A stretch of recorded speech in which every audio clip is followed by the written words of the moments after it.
Welcome to APPSC academy online application for free coaching of civil services 2023కి సంబంధించి ఈరోజు అయితే వీడియో చేస్తున్నాను. మీరంతా ఆన్లైన్ అప్లికేషన్ ఎలా ఫిల్ చేయాలో చూడండి. సో స్టడీ సర్కిల్ వెబ్సైట్ను ఓపెన్ చేసిన వెంటనే ఇలా మనకి విండో ఓపెన్ అవుతుంది. ఈ విండోలో మీకు ఆల్రెడీ నోటీస్ బోర్డులో నోటిఫికేషన్కి సంబంధించినటువంటి ఒక ట్యాగ్ మీకు కనిపిస్తుంది. అలాగే ఆన్లైన్ అప్లికేషన్ ఎలా ఫిల్ చేయాలో అన్న పాయింట్ కూడా మీకు కనిపిస్తుంది. సో ఆన్లైన్ అప్లికేషన్ అనే దానిపైన మీరు క్లిక్ చేయండి. ఒకవేళ నోటిఫికేషన్ చూడకపోతే ఒకసారి నోటిఫికేషన్ అయితే చూడండి. 10th ఆగస్టు మనకి లాస్ట్ డేట్ కాబట్టి వీలైనంత త్వరగా అప్లై చేసుకోండి. సో ఇలా ఒక విండో అయితే ఓపెన్ అవుతుంది. మనకి పైన application for free coaching for SC ST and other candidates for UPSC civil services 2023 అని ఉంటుంది. సో అక్కడ నేమ్ ఆఫ్ ది క్యాండిడేట్ దగ్గర కరెక్ట్గా నేమ్ ఇవ్వండి. అలాగే ఫాదర్స్ నేమ్ దగ్గర నేమ్ మీకు 10thలో ఎలాగైతే ఉంటుందో ఫార్మాటో అలా ఇవ్వండి. డేట్ ఆఫ్ బర్త్ కూడా మెన్షన్ చేసినటువంటి డేట్ ఆఫ్ బర్త్ కూడా కరెక్ట్గా ఇవ్వండి. ఇన్ కేస్ మిస్టేక్స్ పడితే మనం ఏం చేయలేము. So date of birth, me name, father name, అక్కడ స్టార్ మార్క్ రెడ్ కలర్లో ఉన్నటువంటి మార్క్స్ ఏవైతే ఉన్నాయో వాటి పరంగా మీరు అన్నీ కూడా నీట్గా ఇవ్వండి. అలాగే Aadhaar number, religion, caste with category అని ఉంది, దాన్ని కూడా సబ్ క్యాస్ట్ విత్ కేటగిరీ. ఈ డీటెయిల్స్ అన్నీ కూడా ఎగ్జాక్ట్గా మీరు ఇచ్చేటప్పుడు కొంచెం నిదానంగా ఇవ్వండి. ఎందుకంటే ఏ డీటెయిల్స్ కూడా మళ్ళీ చేంజ్ అవ్వడానికి అయితే ఉండదు. సో నేము, ఈ రెడ్ కలర్లో ఉన్నటువంటి మార్క్స్ ఏవైతే ఉన్నాయో ఆ మార్కింగ్ పైన ఉన్నటువంటి వాటన్నిటిని కూడా నీట్గా ఫిల్ చేయండి. మిగతావి ఎలా ఫిల్ చేసినా పర్లేదు.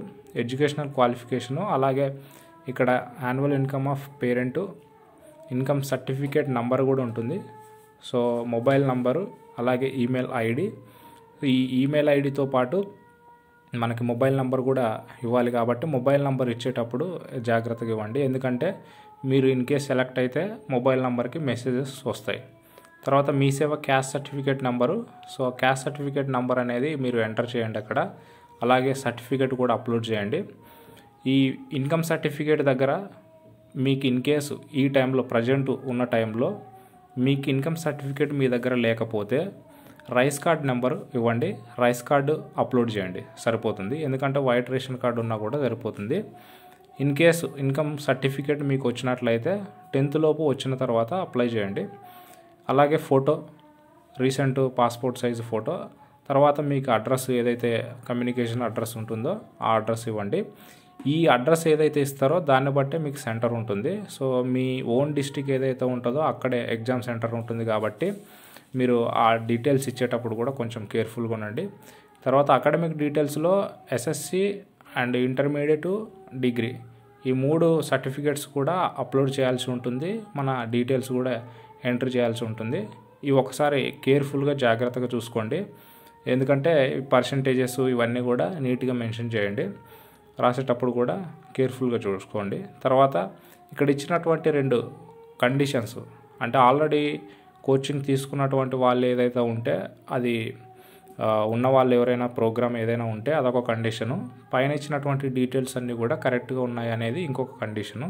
సో ఆ 2 కండిషన్స్ని కూడా టిక్ చేసి సబ్మిట్ చేయాల్సి ఉంటుంది అప్లికేషను. సో ఈ ఆన్లైన్ అప్లికేషన్ ఏదైతే ఫిల్ చేసినటువంటి అప్లికేషన్ ఉందో ఇదంతా కూడా సబ్మిట్ చేసిన తర్వాత మీకు స్టేటస్ అంటూ ఏమీ ఉండదు.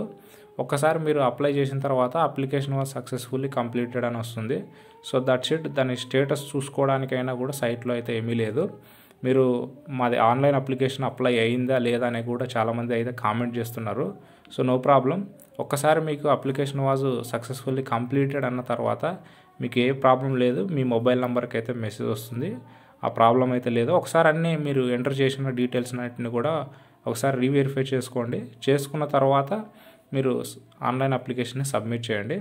సబ్మిట్ చేసిన వెంటనే మీకు అప్లికేషన్ వాజ్ సక్సెస్ఫుల్లీ కంప్లీటెడ్ అని వస్తుంది.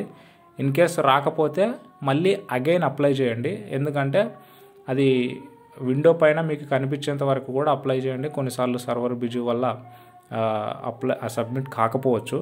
బట్ మీరైతే సబ్మిట్ సక్సెస్ఫుల్ అని వచ్చేంత వరకు అయితే సబ్మిట్ చేయండి. ఇంకా ఏమైనా క్వైరీస్ ఉంటే, అంటే మ్యాక్సిమం దీంట్లో ఆన్లైన్ అప్లికేషన్లో చెప్పాల్సినటువంటి విషయాలన్నీ కూడా చెప్పాను. నెక్స్ట్ వీడియోలో నేను ఆ సిలబస్ గురించి, తర్వాత ఏ పాయింట్ ఆఫ్ వ్యూలో మనం ప్రిపేర్ అవ్వాలి, కరెంట్ అఫైర్స్ ఏం చదవాలో కూడా చెప్తాను. Thank you.